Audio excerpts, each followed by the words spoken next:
Live from Utah's news leader, Fox 13's Quickcast starts right now. Right now, Congress has resumed counting the Electoral College votes and considering certification as they go through the process of formally certifying the election results from last November.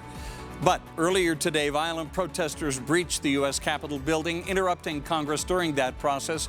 Those protests left at least 4 people dead. Political experts here in Utah are weighing in, one calling it a shameful day. Experts we spoke with had the same thoughts when looking at the destruction of property at the Capitol, a building many believe symbolizes freedom and democracy. It is something that I never thought I would see in America. I served overseas for a number of years and have seen coup attempts abroad. And I just never thought I would see a mob try to storm our Capitol and take control of its process. Evan McMullen, a Utahn, ran for president in 2016 and has extensive experience overseas with counterintelligence. He believes freedom is fragile. With today's events, the nation has lost credibility with foreign countries. While the riot continued in Washington, here in Utah, hundreds of people gathered at the state capitol for a Stop the Steal rally. Protesters supporting President Trump expressed their displeasure with the outcome of the presidential election. Waving flags and holding signs, many protesters echoed the grievances made by President Trump since he lost the election to President-elect Joe Biden.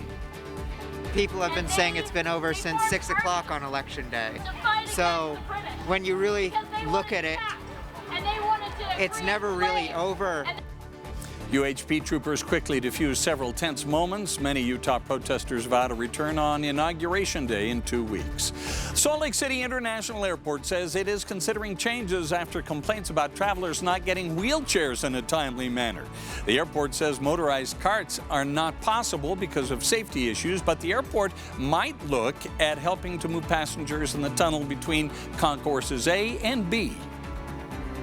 We're working with the airlines to determine what the best solution is for that right now. The airport says it's passing the complaints along to the company that handles the wheelchairs. Allison. Overnight temperatures here across the state will be about 15 to 25 degrees. Air quality forecast for Thursday and Friday calls for moderate air here along the Wasatch Front and voluntary action for Salt Lake County through Friday. Southern Utah, St. George, temperatures will be about 55 degrees through Friday. By Saturday, low 50s after a cool down, but just a little cool down. We will have the chance for some snow here across the northern mountains and central mountains and even maybe some valleys heading into Saturday. That'll be our second cold front that moves through, but a quick moving storm keeps us besides that pretty dry for the 7-day forecast. Thank you, Allison. Chad Daybell and Lori Vallow, the parents of 2 children found buried in Daybell's backyard in Idaho, could be eligible for the death penalty. The couple's defense attorneys are trying to get the prosecutor thrown off the case, though, for misconduct and witness tampering. In court today, the defense played an audio recording of the prosecutor belittling Vallow's attorney. I don't know if you know this, her attorney's never handled a felony before. He has never done any meaningful criminal work at all, and he doesn't know what he's doing. A judge will determine whether to disqualify Rob Wood after hearing closing arguments on Friday afternoon. Governor Spencer Cox has called for vaccination timelines to speed up as more doses arrive in Utah. Salt Lake County Mayor Jenny Wilson says the general public could get the vaccine much sooner than expected. We are working with the hope that it would be March. But we know we have a very large general population that are not first responders, and we have a large population who are not older than 75, right? Health restrictions will not be lifted until we achieve a herd immunity statewide, which is around 70% of the public vaccinated.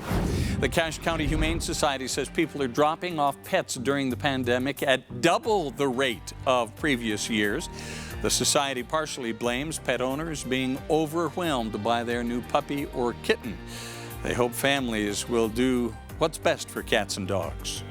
We really are committed to being a judgment-free place to get help. For more information about pet rescue or drop-off, go to fox13now.com. That's the Fox 13 Quickcast, the day's top stories in just 5 minutes. Don't go anywhere. Modern Family starts now.